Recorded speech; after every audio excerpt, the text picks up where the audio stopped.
Hi guys! For today's video, kakain tayo ng alimango guys dahil nag-crave ako ng alimango at gusto ko talagang kumain ng alimango. Kaya naman, buti na lang may nakita akong alimango doon sa town at 3 kaliwing lang yan binili ko guys ng mahal-mahal na umabot na yan sa mga pera natin sa Pilipinas is na sa mga 1,000 na yan guys sa 3 kaliwing lang dahil ang mahal niya. In fairness, wala yung katawan kasi naubos na daw at kaliwing lang naiwan. At sabi nung mama na nagbibenta, meron pa daw doon kaliwing. Sabi ko, hindi 3 lang talaga gusto ko. Gusto ko lang tikman, nalimot ko na yung lasa na yan. Tsaka nag-crave din ako ng alimango at gusto kong kumain.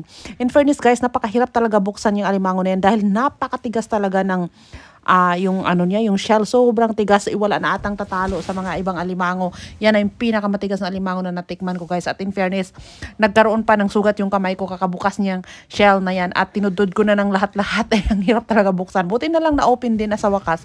At mas masarap talaga ang Philippine crab guys. Ibang-iba yung lasa dyan. At least na alam ko na yung lasa ngayon. At iba yung lasa niya dito kasi dahil pre-freezer na siya ng pre-freezer, hindi na siya sobrang fresh na fresh talaga. At satisfied na talaga ako sa cravings ko guys. Tawa nga ako ng tawa dyan guys kasi yung mga shell ay nagtatalsikan daw doon kung saan nagagalit din si daddy. Sabi niya, ano ba yan? Kumakain kayong mga shells, nagtatalsikan na dito.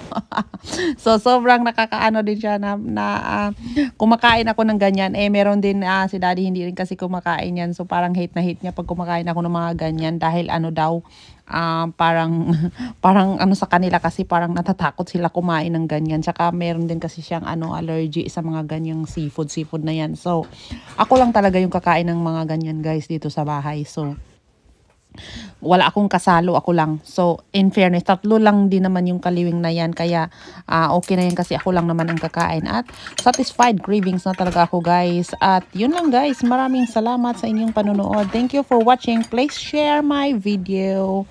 Bye!